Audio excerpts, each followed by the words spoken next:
Well, happy Tuesday, everyone, following a long holiday weekend. This is Bernadette Boas, and you have joined Shitting the Bitch Radio. And if you didn't think you did, well, stick around anyway. You could have fun. And if you intended to be here, welcome, and I'm so glad you are. Though I have to tell you, isn't it just an absolute bitch to have to come back after a long holiday weekend? I actually almost forgot about my whole schedule for today, thinking it was Monday. And yet it was nice when I was sitting on the couch over the weekend and thought that Monday has to be coming sooner or later, and it just seemed like it was Saturday and then Sunday and then Monday. I didn't have to get up, and it was a wonderful, wonderful thing. Not to say I didn't, mind you, but at the same time, it was just nice to have some downtime, and I hope all of you celebrated a fabulous, fabulous, safe, and happy, fun, festive 4th of July weekend. I know for me, and for all the rest of Atlanta, or I would hope not, but we got slammed with some storms yesterday, and not just rain, not just heavy rain, but lightning from cloud to ground, as they say. And so I was very concerned for all of those that were going to be hanging out at Stone Mountain and various parts of Atlanta, and actually all over the state, because it was moving very nicely from west to east and north to south. And I hope that everyone stayed safe and was able to get your fireworks in, because I know for me, I love fireworks. So I sit out on my front stoop and of my front deck, and I'm able to catch kind of over the tree line various fireworks that are going on either downtown Atlanta or over, I'm not sure what group is doing it because I can't see the perimeter area, but there's another set of fireworks that'll go off somewhere between Midtown and down in center of Buckhead, Atlanta. So hopefully everybody was able to get theirs in, and were enjoying them as much as we did for as little as we could see them. Apart from that, the weekend was hot once again in Atlanta. I bet you think I sound like a broken record, but it was hot, hot, hot, hot. And therefore, amongst a couple of other reasons, which I'll talk about, I was pretty much inside most of the time. I attempted to get outside. I attempted to get the dogs out. I was dog sitting one of my friend's dogs, and then I had mine. Actually, I was dog sitting two of her dogs, and then I have Charlie, of course.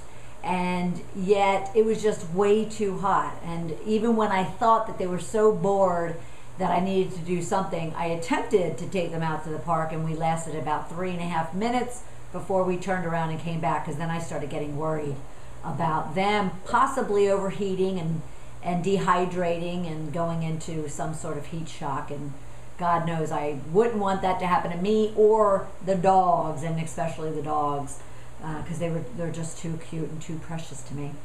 But it was another hot weekend. So it kind of gave me a good reason, I won't say excuse, but a good reason to stay inside and to get some work done inside. But guess what happened to that idea? Totally backfired on me. Here I was like, good, I have 3 days. The phones won't be ringing. The email won't be flowing as heavily as it typically does.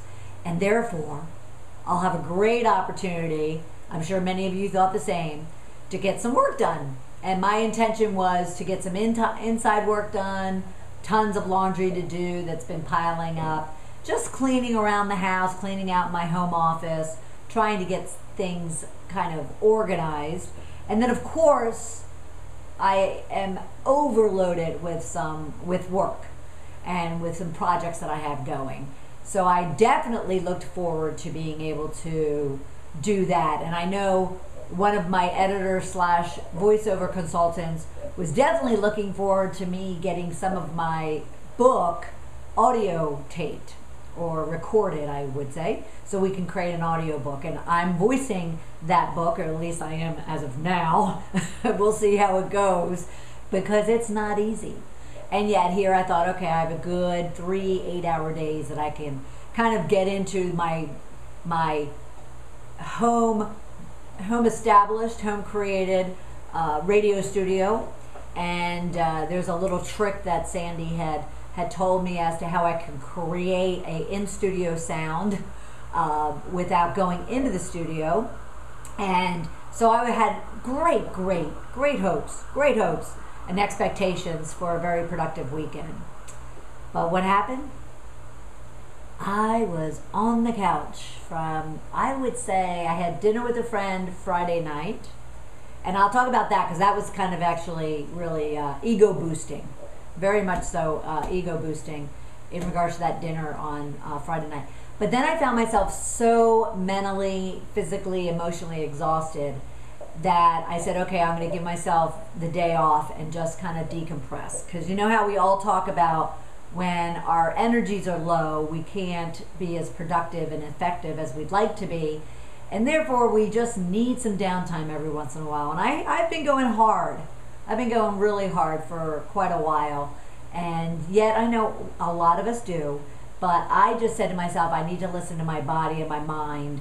I had been kind of sick or feeling like I was getting something earlier in the week, so I didn't want to push anything. So fortunately, the Wimbledon kept me occupied Saturday morning with the women kind of beating it out until the very end. And then I was able to watch the Tour de France, which I'm a cyclist, so that's always entertaining to me.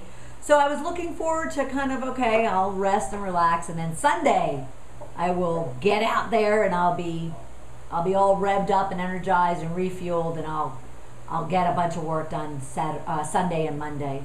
Sunday came along and I felt like a Mack truck had hit me. Now I've gotten out and I did my exercise that I've been committing to myself that I would do, and I did get Charlie out at least first thing in the morning and then late in the evening when it's cool out, but at the same time nothing overly exhausting. And yet Sunday morning I got up and I just felt like a brick wall had smacked me in the face. So I just said to myself, okay, lay low and work your way into the day, work your way into the work that you need to get done, into the projects around the house that you need to get done, so forth and so on. Once again, Wimbledon attracted me because now it's the guys, and we all love watching the guys. And it was Nadal and I don't know how to pronounce his name, Novak, and definitely got all worked in on that competition, and was thrilled to see the outcome of it. I love Nadal to death. He's adorable. But it was nice to see a kind of someone who's been out there for years fighting it out with Federer and Nadal actually overcome and actually take a win for himself. So that was kind of cool. And then, of course, the Tour de France follows immediately after that. And I found myself sitting there stuck. And I'm sure you have had that happen to you on occasion. And what kind of really is challenging for me is I don't have a husband, I don't have children. Other than Charlie, I don't have anyone that really prods me to kind of keep going and keep motivating and keep moving forward. So every once in a while, because if they're not kind of circling my path, I do have business coaches and advisors and a team around me.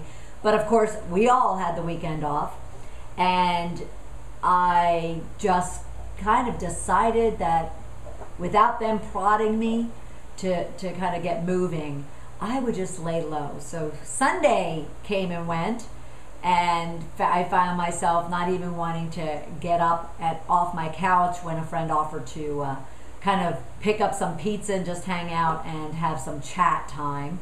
And yet I did. I forced myself up and out, although I stayed exactly the way I was dressed because I wasn't looking to impress her. So I just kind of had some girl time Sunday night and was looking forward to then Monday. And Monday would come along and be a 4th of July holiday day, and a day that again, the phones would be quiet. And I'm sure like you were going to take advantage of it with friends, and you were going to take advantage of it with the fireworks. And if you're in Atlanta, we have the largest 10K in the world. We have 60,000 people that kind of converge onto Atlanta, and that's a great event to even participate in or just go and be a spectator. So I did manage to get up, and instead of taking Charlie for our normal early morning walk to the park, we walked about a mile down the road, and we joined all the other spectators and runners to at least sit out in the sun for about 30 minutes, 45 minutes, and enjoy that. But after that, I turned around, came home, took a shower for probably the third time that morning since it's so hot here, and found myself right back on the couch. No, I take that back. I did have a meeting, so I went to a meeting. It was the only day, you know, when you own your own business, you work kind of all the time. So, and it was the only day this week I was going to be able to get with this particular person before I go off to LA and San Diego next week. So I did have a meeting, so I did get something done. But I did find myself right back in my house in the cool of air conditioning and finding it very hard to get motivated. So I don't know about you, and maybe you have some tricks and tips for me that you can share. And if you are online and you're listening to us, feel free to call into me at 1-818-572-2910. Would love to hear your advice and your tips for getting unstuck like I was over the weekend. Or maybe I just need to give myself a break and just know that I can take breaks every once in a while. Sometimes I do pressure myself, as I'm sure you do, to kind of always be going, always, whether it's work or working out or attending the family and the friends, whatever it is. Every once in a while we just need a break. And if you are chatting in, because I see a bunch of people online, feel free to also chat in, give me your comments or your tips or your questions. But today's conversation is about all just being stuck, being kind of wanting to give yourself a break about what it is that that your body's telling you. And this weekend, though I had a great set of goals and expectations in mind for how the weekend would happen and kind of occur as the days went on, I found myself just kind of sitting and just laying and just relaxing. I did meet a friend yesterday, Monday, after that meeting. I was thrilled that a friend of mine happened to call right as I was leaving the meeting and asked if I wanted to get together for lunch. So that was nice. So I met up with him, and we just kind of hung out and watched the tour on the television in the restaurant and just kind of vegetated for a couple hours before I then found my way back to my couch. So, and then the storms came through, not to make another excuse, but then the storms came through, and there was great opportunity to not have to leave my house again for either fireworks or whatnot. I can always enjoy them outside my front door. And so I found myself just sitting and thinking and contemplating and trying to mentally work myself out and into a productive mindset. And I have to tell you, it didn't work until this morning. It didn't kind of refuel. But I am this morning, and I got up first thing this morning back into my routine, and it was a fun reprieve, I would say. So I don't know about you, but obviously my body, mind, and spirit said to relax, and I did. And yet at the same time, does this ever happen to you? I felt really guilty. Obviously not enough to get me up and out and moving, but I did. I felt guilty, and I don't know what that's about. I work hard, as I'm sure you do. I play hard, as I'm sure you do, and I tend everybody around me full out. I'm just one of those women. You can be a man, but I go full out when I do go. And found myself actually feeling guilty that I should be moving, I should be doing something, I should be producing. But I have to tell you, it wasn't enough to get me going, and as of today, though, I am back in full force. And I hope you are too, so I hope you did enjoy, whether it was a busy weekend for you or it was a relaxing 4th of July celebration. I hope you had the opportunity to get together with friends, family, and maybe just yourself like I did, and just have some nice downtime. And if not, and you were busy and crazy, all the power to you. And I applaud you. Maybe you need to give me your phone number or email address so I can reach out to you when I'm not feeling very motivated. But I did have some kind of interesting happenings since the last time we talked last Tuesday on the same show at the same hour or half hour, however you want to look at it. I was out with a friend of mine, the same friend I was out with yesterday. I was out with him for dinner Thursday night, Friday night. And like any good author who just published a book, I'm learning to what is that, shameless PR, shameless marketing. I mean, you have to get it where you can get it, right? So I was sitting there at dinner, and I actually was giving him a book. I was giving him a copy of the book, and I laid it out on the table. And as it was just sitting there, a gentleman came by and kind of looked at it and glanced at it and was very interested in it and actually bought it right there on the spot. I mean, just flat out said, I need this, I want this. And in the meantime, grabbed a bunch of my bookmarks and went along his merry way. And, kind of did his thing. And the next thing you know, another gentleman did the same thing. He was given the bookmark from the other gentleman, and he came by looking for the book as well.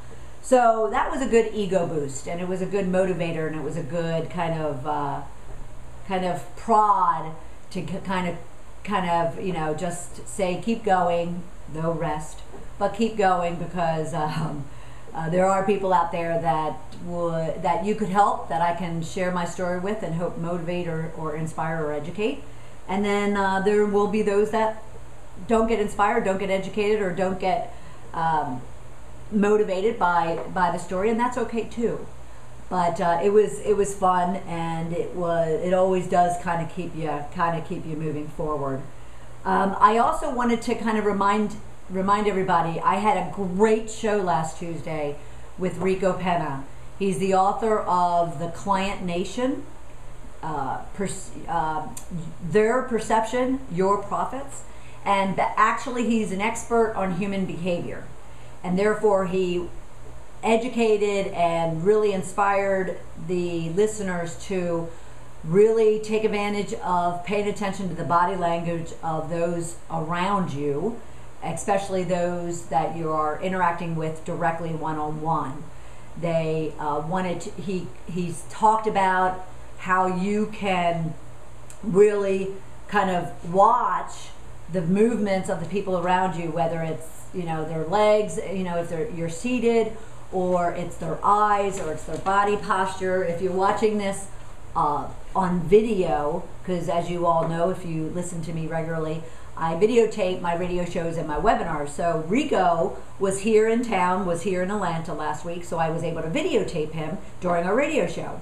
So as he's talking about, and we're engaging on this, how to use body language and human behavior to influence the outcome that we're looking for, we were able to actually demonstrate physically the fact that if someone's sitting back, in their chair while you're talking with them, and maybe you're selling them something, maybe you're there on a client call, or maybe you're out on a first date, or you're just talking with a group of friends, but you notice that they're sitting back, kind of not engaged, or maybe they're leaning forward, being that they're engaged. Maybe they're crossing their arms. I found it interesting, the one thing that he did mention is if they're kind of crossing their arms, I want to make sure I do this right, but if they're crossing their arms, so if you're out there listening, cross your arms, and then if you're kind of scratching your elbow, I guess is what he was doing. He was kind of like rubbing scratching his arm along his elbow. That's kind of deceptive on their part, meaning that they're not quite buying into you, and or you're about to be snowed. You're about to be manipulated in some way, shape, or form. I found that very interesting, because it's a different behavior than if you were just crossing your arms, which a lot of times means that they're not interested and you've lost them. So what you need to do is work to them to get them kind of leaning forward towards you and engaged, kind of mirroring you even. And he provided a lot of other great tips and advice around body language and human behavior that you could use to help influence whatever outcome it is, personal or professional, when engaging with other people. And at the same time, what you also need to pay attention to, I do want to highlight this because I find this very interesting. What he also says is that you need to stay conscious of your own behavior and body language. So we can get wrapped up in what we're doing and what we're saying, and we're getting kind of in our own head to where we lose consciousness, I'll call it, being conscious of how we are acting and what our body language might be conveying to the other person. So for instance, I found this very interesting, and I've been trying to stay conscious, so I challenge you to do the same.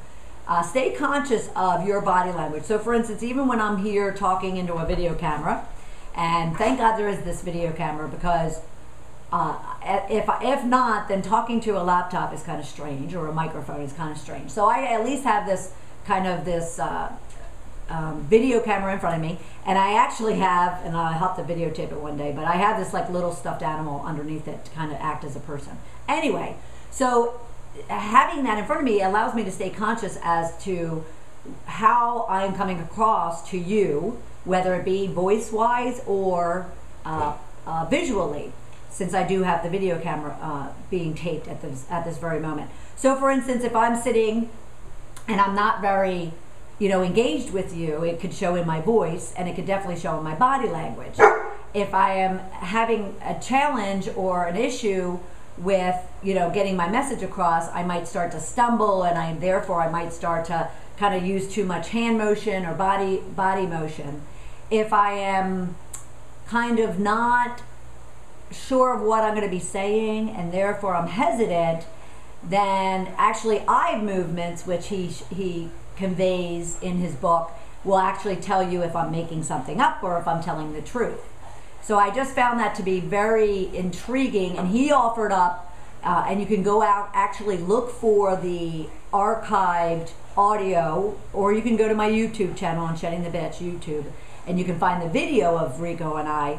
And he offered up a great offer on a assessment that you can take. It's like 47 pages long, that you could actually take to make sure you understand your body language.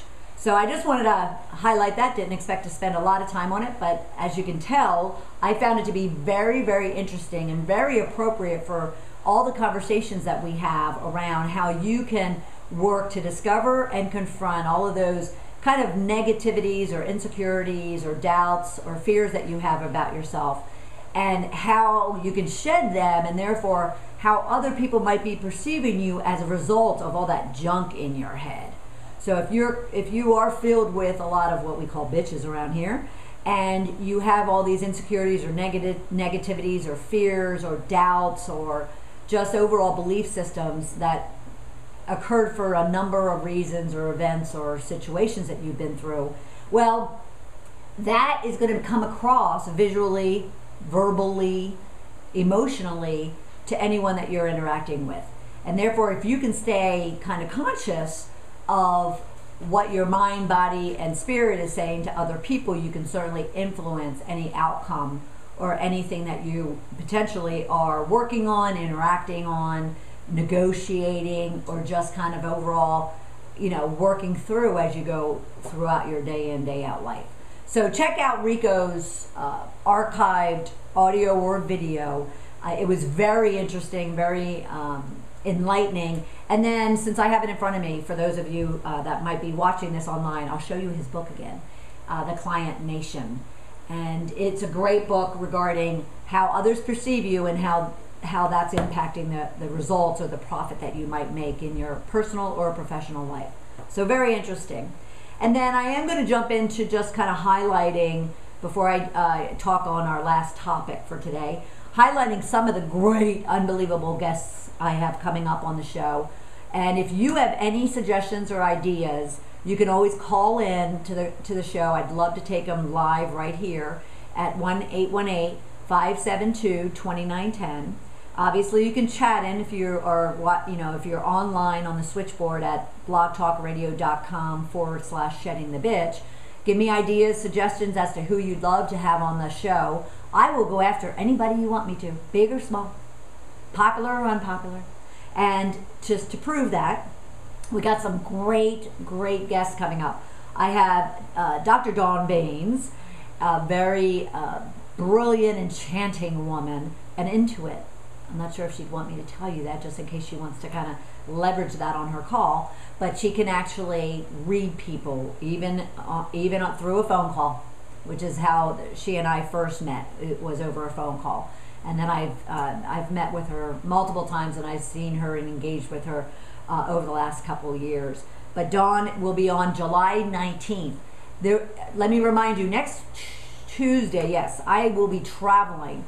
But I'm going to repeat one of my most popular requested, is that such a word, show, and that is kind of a review and the confessions of my shedding my own corporate bitch, which is what kind of spearheaded all of this radio show and activity that's going on around helping you to discover, confront, and shed those inner demons that you might be dealing with so you can create and accelerate all the riches that life has to offer you. So that'll be next week. The following week will be Dawn, July 19th. And then Greg Reed. He is the new voice of motivation. He wrote 3 Feet from Gold, a fabulous book. He also has co-authored Think and Grow Rich with Sharon Lechter. And he has extended Napoleon Hill's concepts and ideas around Think and Grow Rich. So fabulous speaker and motivator. And I think you'll definitely enjoy him.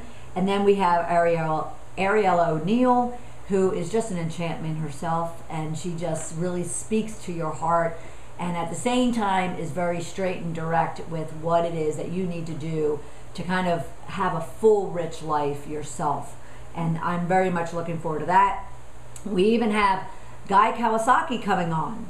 Mr. Guy Kawasaki, he will be joining me September 2nd, I think it is. And I have some gaps to fill within August still, but I expect some great names. Robert Gignac will be joining me in August 16th, I want to say. And so I just have some great folks lined up. I would announce some others, but I'm going to secure them when I'm out in LA and San Diego next week. So you'll have to stay tuned. Stay tuned on our channel, Blog Talk Radio, sheddingthebitch.com. Or you can even check them out on our sheddingthebitch.com website under programs. So that I definitely wanted to kind of touch on what's coming up next. And of course, you can always check out our webinars that we have every Tuesday at 1 p.m. Eastern Time, all centered around shedding the inner demons and devils or voices, whatever you want to call them, inner critics, and giving you tips and methodologies and some resources that you can use to kind of improve your life and your wealth of life. So I want you to kind of reach out and let me know what you'd like to hear, who you'd like to hear from, and what we can kind of collaborate on and discover together as we move forward in helping you to shed the bitches that are keeping you from living a rich life. And therefore, I am here every Tuesday at noon to do just that with you. This is Bernadette Boas. Please check out sheddingthebitch.com. Facebook me, Twitter me, follow me. Check out my book, Shedding the Corporate Bitch. It's gotten some really great reviews on Amazon. You can always check those out as well. So until next Tuesday, everyone, I hope that you live a very rich and prosperous life throughout the week. And we will come together again soon next week. Have a great day, everybody. Bye-bye.